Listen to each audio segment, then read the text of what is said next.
In the late 1960s, a sense of unease began to ripple across Northern California.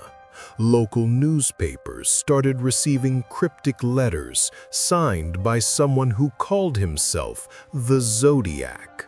He claimed responsibility for several unsolved crimes, and what truly disturbed investigators wasn't only the mystery behind the acts, but the strange coded messages he left behind, puzzles that even after half a century remain unsolved.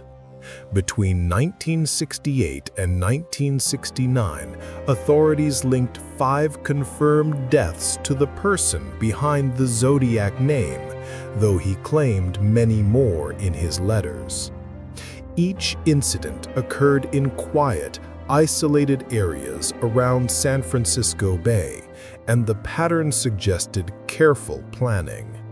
The letters sent to news outlets were written with confidence, filled with riddles, symbols, and references that made the case one of the most perplexing in American criminal history.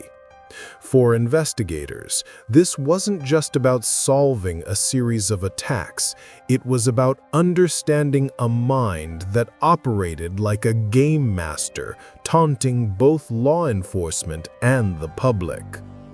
The mystery began on December 20th, 1968, when 2 teenagers, Betty Lou Jensen and David Faraday, were found near Vallejo in an unexplained incident that shook the small town. At first, it appeared random, until 7 months later, another young couple was targeted in a nearby area called Blue Rock Springs. This time, the unknown individual contacted the police directly, calmly describing details only the perpetrator could have known.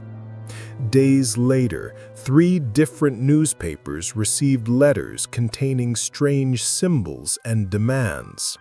The writer insisted they publish his cipher, a 408-character code made of circles, triangles, and mysterious signs. He warned that his message wasn't printed, there would be consequences.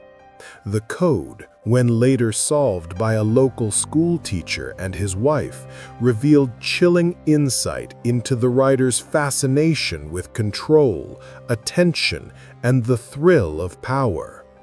From that point, the Zodiac letters became an ongoing communication between the unknown sender and the public. Each new note deepened the enigma. One letter included fragments of a victim's clothing, while others used a symbol resembling a crosshair.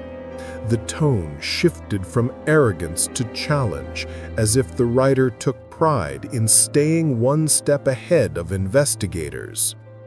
By the 1970s, the Zodiac had captured the attention of the entire nation. Police departments from multiple counties coordinated their efforts, and newspapers debated whether publishing his messages encouraged more behavior.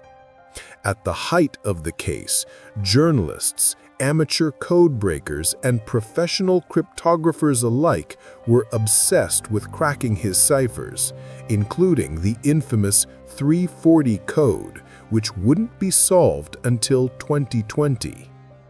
Throughout the 1970s and beyond, law enforcement followed hundreds of leads. One of the most notable suspects was Arthur Lee Allen, whose background and location seemed to align with several details from the letters. However, every piece of physical evidence, from fingerprints to handwriting, remained inconclusive. Allen passed away in 1992, leaving behind only speculation.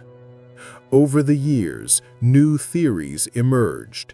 Some believed the Zodiac may have had experience in cryptography or military communications. Others suggested he might have worked in print media or even been connected to police dispatch systems. Every few years, new names surfaced, and yet the same question remained: who was the Zodiac?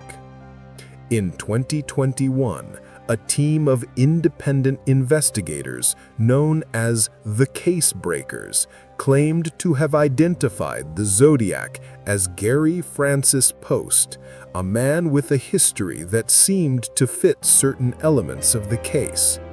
But the FBI later stated that the investigation remains open, with no definitive proof linking Post or anyone else conclusively to the crimes. With every passing decade, technology has evolved. DNA testing, digital analysis, and even AI-powered decryption tools have been applied to old evidence. In fact, recent studies using pattern recognition algorithms show that the Zodiac's writing style contained linguistic quirks unique to Northern California, suggesting he was local, possibly living among the very people who feared him. And yet, even with new methods, no official identification has been made. Some believe the Zodiac stopped writing because he was caught for another crime. Others think he simply blended back into society, satisfied that his legend would outlive him.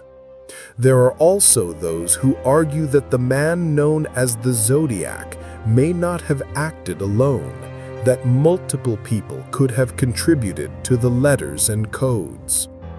More than 50 years later, the Zodiac's mystery still fuels books, podcasts, films, and online communities dedicated to solving his riddles.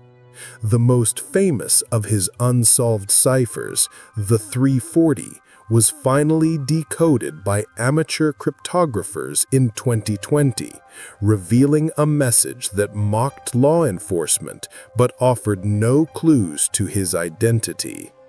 Even with that discovery, several shorter codes remain a mystery.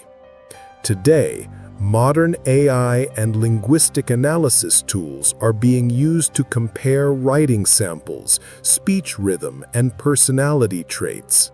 Some researchers believe that with enough data, a predictive model might one day narrow down potential suspects. Until then, the Zodiac remains one of America's most haunting mysteries, a symbol of how one individual's words can outlast an entire generation. After half a century, we are left with a puzzle that defies time. Who was the Zodiac? Why did he crave recognition through codes and letters rather than silence? And perhaps the biggest question of all, did he ever stop watching? What's your theory? Was he ever caught, or is the mystery part of what he wanted all along? Share your thoughts in the comments.